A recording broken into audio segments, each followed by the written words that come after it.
His troops controlled Rome, but Vespasian knew that Egypt was a key to supremacy. He needed to control Rome's food supply, the grain growing along the Nile. He needed to control the army stationed there. And he needed the aura of grandeur that Egyptian culture readily supplied. The unexpected and still new emperor lacked authority and majesty, but both these traits were offered to him. The biographer Suetonius recalled the new emperor's awkward first steps towards a new persona. As Vespasian held court before a large audience, two men approached. They begged Vespasian to cure their afflictions. They told him a dream had predicted that sight would return if Vespasian spit in the blind man's eyes, that the other would walk if Vespasian's heel touched his lame leg. The emperor was dubious and at first refused, but his friends persuaded him to try, openly, before the crowd. To Vespasian's amazement, the invalids were cured.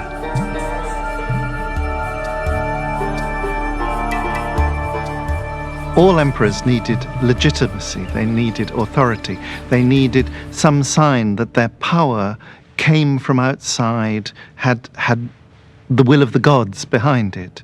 And it's very common to have miracle-type stories hovering around emperors. Vespasian particularly, because he comes to power from nowhere. He's not part of the reigning dynasty. He needs these signs of authority.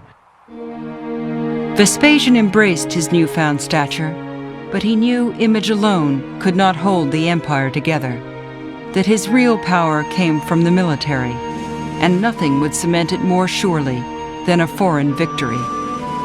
Vespasian fast returned his attention to Judea, to the province he left in haste the year before. Judea was still aflame. For 5 long years, the Jewish population had been waging a full-scale war of independence against Rome.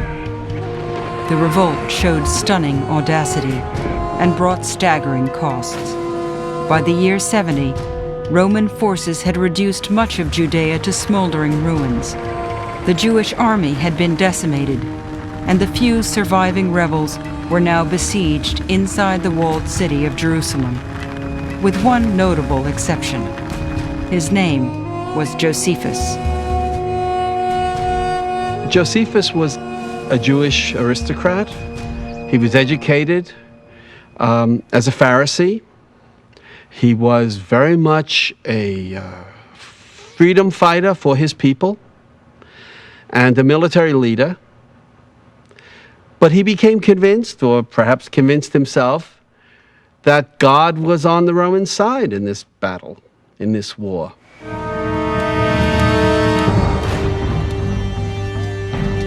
Just months before, Josephus had been a rebel fighter, but he had been captured and changed sides.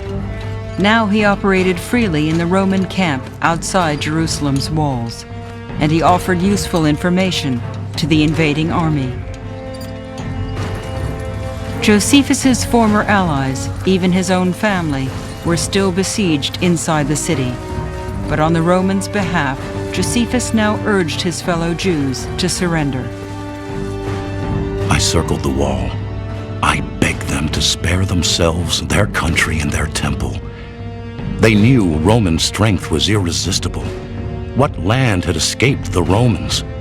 Fortune's favor had turned to Rome, and God was now in Italy. You stubborn men! Throw down your weapons and pity your collapsing city. My family is trapped inside with you. Perhaps you think that's why I urge surrender, but kill them. Take my blood as the price for your salvation. I too am ready to die if that will teach you sense. The defenders ignored his appeal.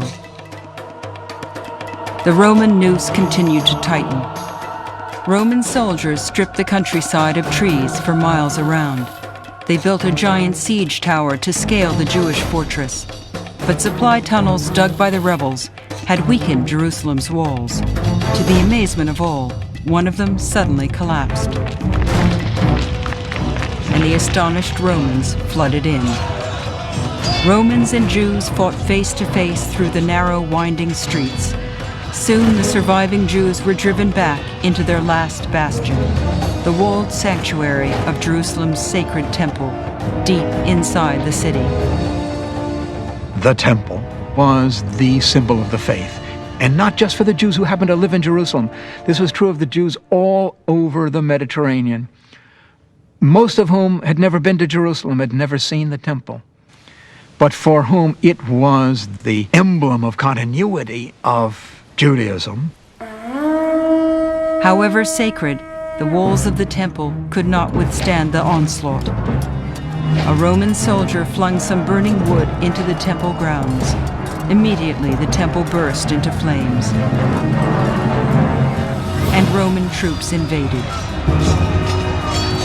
Josephus witnessed the massacre.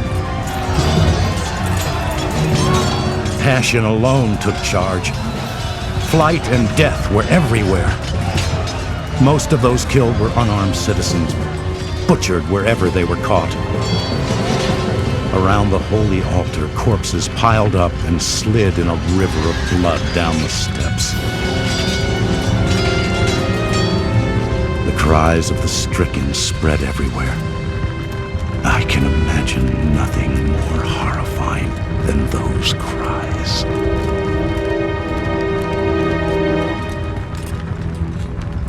The rebellion was broken.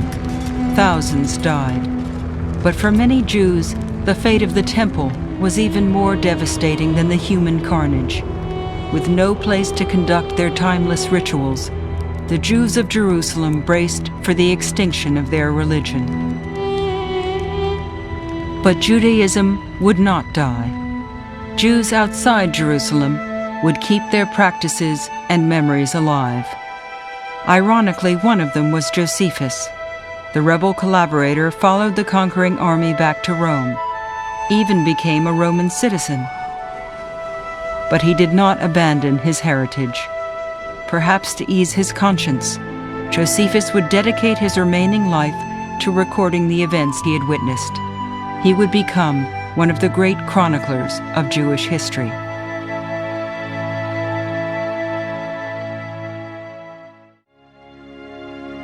Foreigners also enjoyed growing influence, and their cultures left a strong mark on Rome.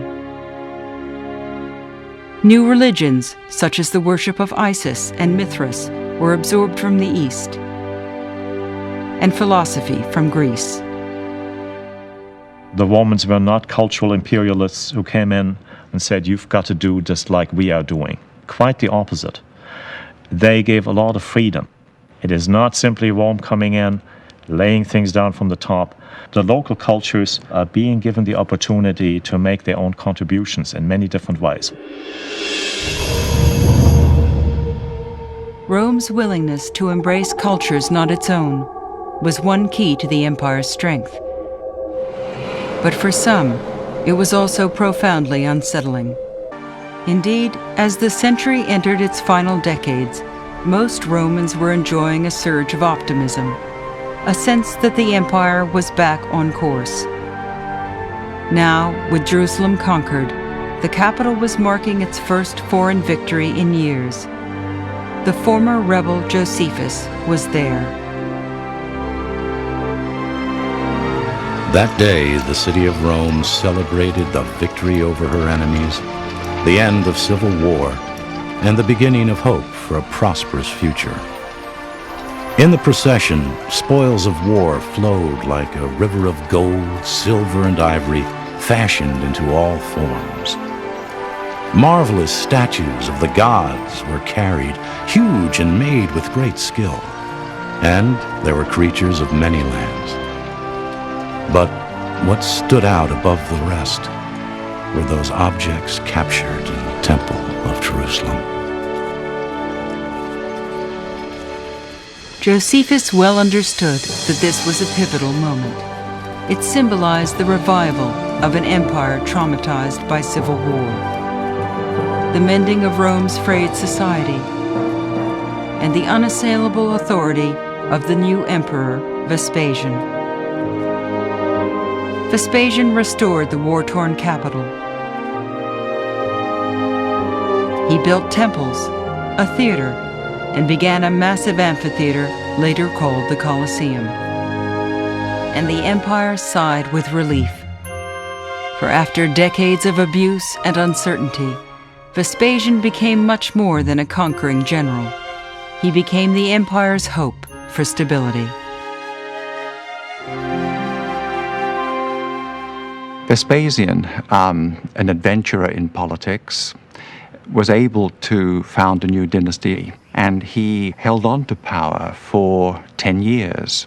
Against the odds, one might say. He was able to restore the stability that Augustus had first introduced many decades earlier. All of Rome benefited by Vespasian's steady hand, but for young Pliny, the unconventional emperor opened the world. He was not yet a teenager when Vespasian took control, and for the next decade of his life, Rome would be an exhilarating place to live. Pliny studied with famous teachers, particularly his uncle, a man born far from the center of power, whose prodigious talents brought him to the attention of the emperor and into the inner circle of imperial advisors. Pliny's uncle was an accomplished scholar and a prolific author. He compiled a 37-volume encyclopedia on the natural world. His writings covered everything from marine life to planetary motions, and provide a unique glimpse into the world view of ancient Rome. An octopus, when he fears capture, emits a dark ink, which he has instead of blood, and is able to conceal himself in the darkened water. The whole world is divided into 3 continents: Europe, Asia, and Africa. When bees die, some think they can be brought back to life by covering them with the stomach of a newly killed cow. We are now in such a happy time of peace, the elder Pliny wrote, under an emperor who welcomes the pursuit of research and writing. Young Pliny was deeply impressed by his uncle's exhaustive curiosity and exhausting efforts. Industry and proficiency, the boy observed, paved the road to success and made his revered uncle a celebrated figure. You marvel how my uncle could have written so many volumes when he was so busy. His enthusiasm was unbelievable, and he would rise before the sun to pursue his studies by lamplight.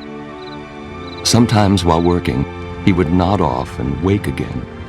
Still before dawn, he would go to the Emperor Vespasian, who also worked at night, and only then start his professional duties.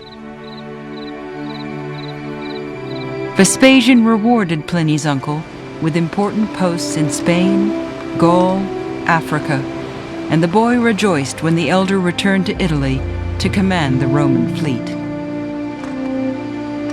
But in the year 79, a shadow fell across young Pliny's path. After ruling for a decade, the family patron, the Emperor Vespasian, became gravely ill. The emperor knew he was dying, but his humor remained to the end. "Oh dear," he quipped, mocking Rome's habit of deifying dead emperors, "I think I'm becoming a god." Vespasian had brought Rome through the gravest crisis of the century, civil war, and left the empire stronger and more resilient than ever. But Vespasian passed on a troubled legacy too. "My sons will succeed me," he declared openly, "or no one will." The empire was still plagued by the scourge of hereditary rule. Vespasian had done nothing to change that.